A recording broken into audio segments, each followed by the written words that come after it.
sama hobi barunya rezim Jenderal Ne Win yang suka korupsi. Overseeing Burma transform into one of the world's poorest countries, ravaged by food shortages, poverty, and corruption. Nah, abis dia ngekudeta, langkah pertama yang diambil sama Jenderal Ne Win adalah, jadi waktu itu sempat ada yang komen di YouTube, ngasih ide konten yang bagus banget nih menurut gua.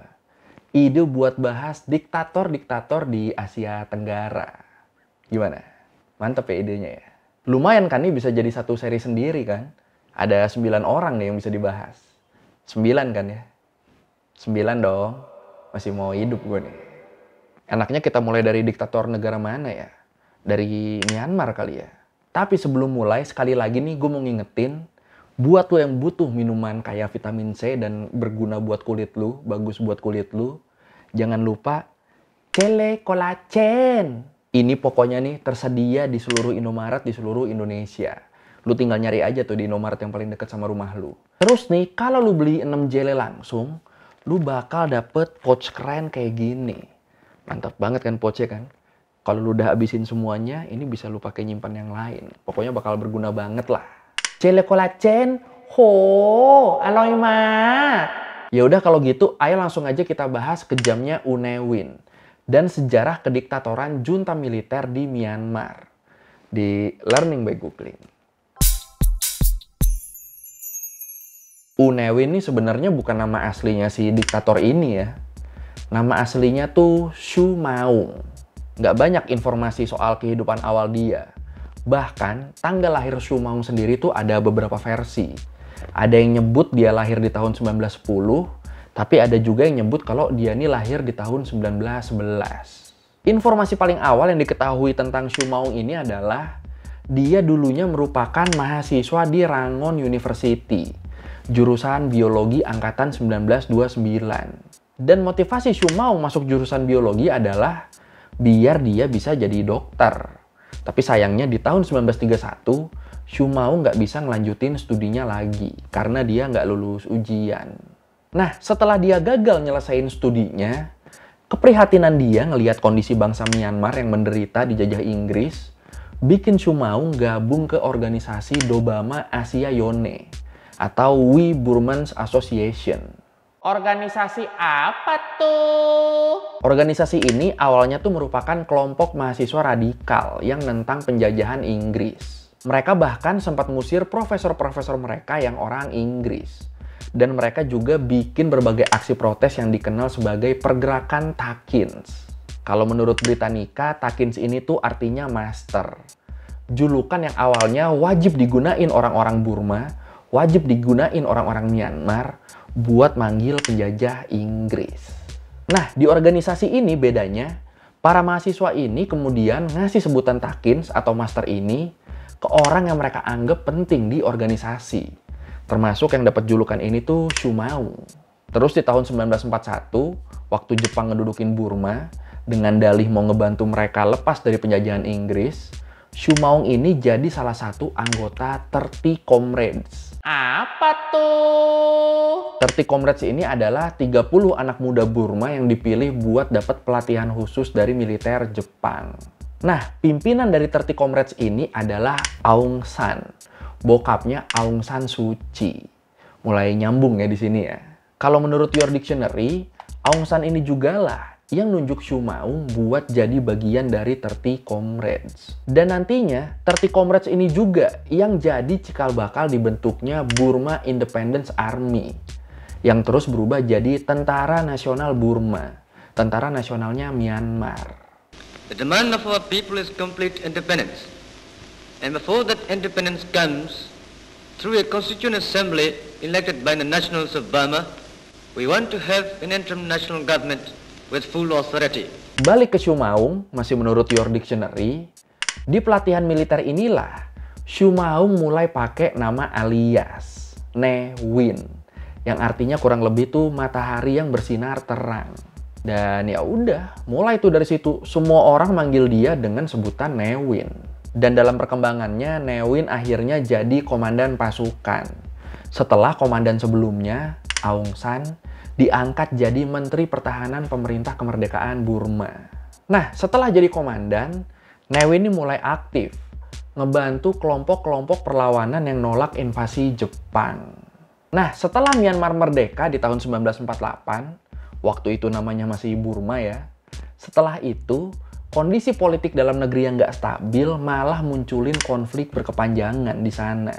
Banyak banget kelompok minoritas di Myanmar yang nuntut hak otonomi khusus. Jadi, daerah-daerah yang waktu masih dijajah Inggris tuh dipimpin secara terpisah, mereka nih berusaha ngelepasin diri dari Myanmar dan pengen ngebentuk pemerintahan sendiri. Dan akhirnya, masalah-masalah ini bikin ancaman perang saudara di Myanmar tuh jadi menguat. Nah, stabilitas dalam negeri yang kunjung nggak membaik ini, akhirnya maksa Perdana Menteri Myanmar waktu itu, UNU, buat nyerahin kepemimpinan Myanmar ke panglima militernya. Iya bener, diserahin ke Ne Win. Oh iya, sebenarnya UNU ini juga sempat mundur di tahun 1956. Terus di tahun 1957 dia naik lagi. Terus resign lagi nih di tahun 1958. Dan kali ini akhirnya setelah 10 tahun Myanmar merdeka, di tahun 1958 buat pertama kalinya pemerintahan Myanmar dipegang sama pihak militer. Nah, mulai nih. I did step out in 1956. You can say it is mainly for contemplation. At that time, my people didn't want me to go, but I've got to go. Nah, menurut Your Dictionary, Ne Win ini bisa dipercaya ngegantiin Perdana Menteri waktu itu tuh karena selama dia menjabat jadi panglima militer, dia udah banyak numpas kelompok-kelompok pemberontak. Jadi dianggapnya bisalah dia nanganin kelompok-kelompok minoritas yang pengen merdeka waktu itu, based on pengalaman militer dia. Terus, di bawah kepemimpinan Jenderal Ne Win juga, militer Myanmar tuh jadi berkembang pesat. Dan image militer juga makin bersinar di sana. Ya, sampai sini sebenarnya keren ya doi ya. Dan bener aja, waktu Jenderal Ne Win megang posisi Perdana Menteri, aksi pemberontakan tadi tuh berhasil ditekan sama pihak militer. Makin naik lagi lah image militer di masyarakat. Sampai akhirnya di tahun 1960, Jenderal Ne Win sebagai Perdana Menteri, dia nih mutusin buat ngadain pemilu. Dan yang mengejutkan, di pemilu ini malah mantan Perdana Menteri UNU yang digantiin sama Ne Win tadi, yang berhasil kepilih lagi. Tapi sayangnya di masa jabatannya yang ketiga ini, performa UNU sebagai Perdana Menteri nih lagi-lagi kurang memuaskan. Kalau menurut The Guardians, abis UNU menjabat lagi, konflik antar etnis tuh jadi bermunculan lagi di Myanmar. Nah, ngelihat kondisi itu, di tahun 1962, akhirnya Jenderal Ne Win mimpin pasukan militer buat ngekudeta pemerintahan UNU. Ne Win di sini berdalih kalau pemerintahan federal yang diterapin di Myanmar ini nih nggak akan berhasil dan malah bakal jadi ancaman buat negara. Gimana? Lu setuju sama alasannya Ne Win? Atau lu ngerasa ini speak-speaknya dia doang? Silakan komen. Nah, abis dia ngekudeta, langkah pertama yang diambil sama Jenderal Ne Win adalah ngebentuk Revolutionary Council of the Union Burma, Dewan Revolusi Persatuan Burma, yang isinya kebanyakan anggota militer. Dan di sini Jenderal Ne Win ini mulai menjarain lawan-lawan politiknya, termasuk mantan Perdana Menteri UNU. Terus selain itu dia juga nerapin ideologi sosialisme di bawah sistem satu partai di Myanmar. Pokoknya di Myanmar waktu itu cuma boleh ada satu partai, Burmese Socialist Program Party, yang diketuain sama ya siapa lagi? Udah pasti sama Ne Win. Pokoknya waktu itu semua sektor ekonomi Myanmar tuh dinasionalisasi. Orang-orang luar yang ada di Myanmar waktu itu pada diusir. Dan tentara dikerahin dalam jumlah besar ke berbagai daerah buat ngabisin kelompok pemberontak. Nah, kebijakan-kebijakan ini akhirnya ini nih bikin Myanmar terisolasi dari dunia luar. Ya gimana nggak terisolasi? Semua kontak internasional ditutup sama pemerintah, termasuk buat perdagangan. Padahal sebelumnya banyak banget pedagang Cina, India, sama Pakistan yang kerjasama bareng orang-orang Myanmar. Tapi gara-gara kebijakan ini putus kontak semua. Dan hasil dari kebijakan ini bukannya membaik, Myanmar malah jadi salah satu negara termiskin di dunia waktu itu. Aduh. The Burmese constitution was suspended, political opposition was banned, press was silenced, and the country became cut off from the rest of the world. The military was in control and would be for decades longer, overseeing Burma transform into one of the world's poorest countries, ravaged by food shortages, poverty, and corruption. Akhirnya gara-gara ini, image-nya Jenderal Ne Win yang tadinya bagus, waktu itu jadi bener-bener jelek di mata masyarakat Myanmar, khususnya di mata para mahasiswa. Dan menurut Britannica, ini diperparah sama hobi barunya rezim Jenderal Ne Win, yang suka korupsi. Nah, banyak banget transaksi-transaksi ilegal di pasar gelap yang dikaitin sama para elit militer Myanmar waktu itu.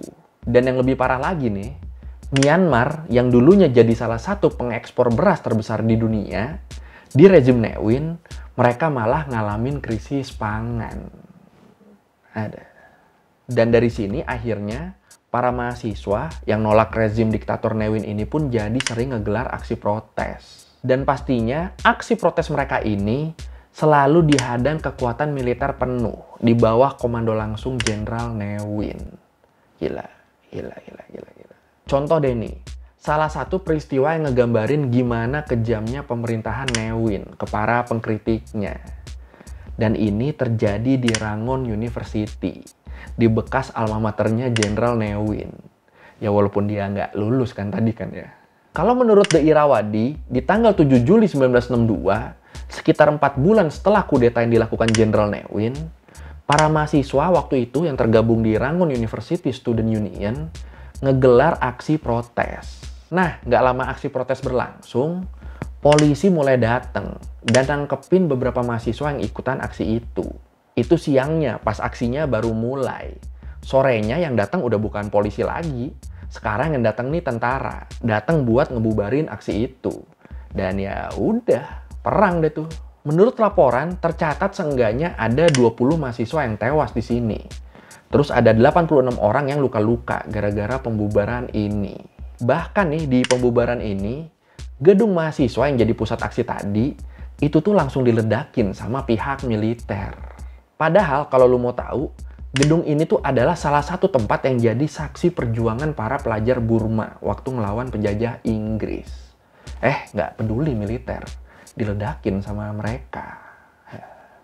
Dan gara-gara peristiwa ini, Letkol Saint Louis yang mimpin pihak militer di peristiwa ini, akhirnya dia dapat julukan penjagal Rangon. Ya keci-keci serem gitu sih ya julukannya ya. The protests against the military rulers of Myanmar ended in bloodshed Thursday when the general's patience with demonstrators ran out. Nah, tadi itu cuma satu contoh dari kekerasan rezim Ne Win. Intinya kejadian kayak gitu tuh, bubarin demo sampai ada yang tewas kayak gitu tuh, banyak banget dulu terjadi di Myanmar. Bahkan sampai di akhir masa pemerintahannya Ne Win. Yang di akhir gimana ceritanya? Jadi waktu itu di tahun 1988, mahasiswa yang nuntut Jenderal Ne Win buat mundur nih ngegelar aksi di jalanan kota Rangon. Oh iya, Rangon ini nih sekarang namanya Yangon, kota paling terkenal di Myanmar. Nah, waktu itu, kelompok-kelompok masyarakat lain yang juga punya keresahan yang sama, akhirnya mereka gabung sama para mahasiswa. Mulai dari pekerja, dokter, sampai ibu-ibu rumah tangga, mereka pada ikut demo. Dan gak cuma di Rangun, di wilayah-wilayah lain di Myanmar juga mulai muncul aksi-aksi besar yang nuntut Ne Win buat mundur. Dan akhirnya di tanggal 23 Juli 1988, Jenderal Ne Win ini akhirnya nurut. Dia mutusin buat mundur.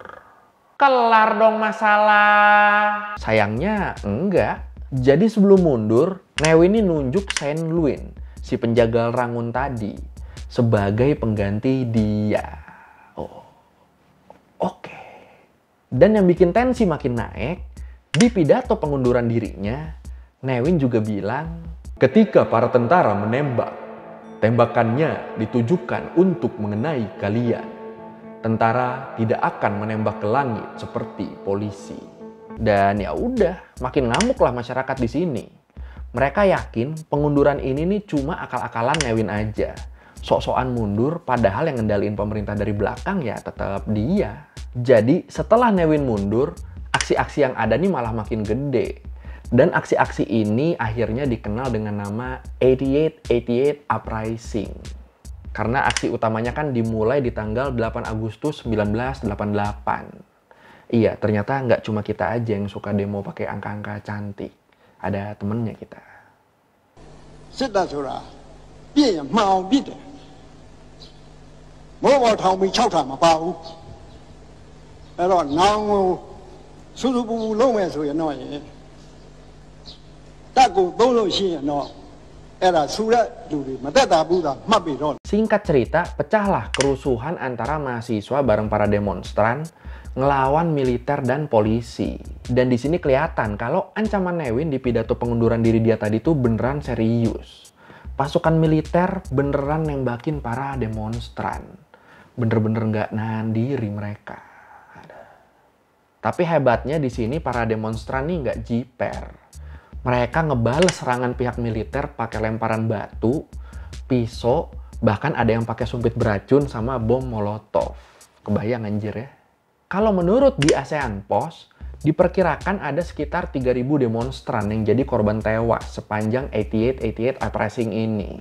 Bahkan di sini ada satu rumah sakit yang jadi sasaran tembakan pihak militer. Dan ini mengakibatkan tewasnya beberapa perawat dan dokter. Akhirnya di bulan September 1988, masih dalam rangkaian demonstrasi tadi, Aung San Suu Kyi ngasih pidato fenomenalnya di depan pagoda Swedagon. Disaksiin 500.000 massa yang hadir waktu itu. Ya, tapi tetap abis itu pihak militer nih tetap berkuasa di Myanmar. Dan demokrasi di Myanmar sendiri baru bisa terwujud di tahun 2002. Tapi kayak yang kita tahu, di tahun 2021 kemarin, sejarah kudeta militer di Myanmar nih terulang lagi. Sampai sekarang. Bahkan kemarin kan militer Myanmar nih udah mulai ngeksekusi aktivis ya. Ada. Perlu kita bahas juga yang ini? Silakan komen.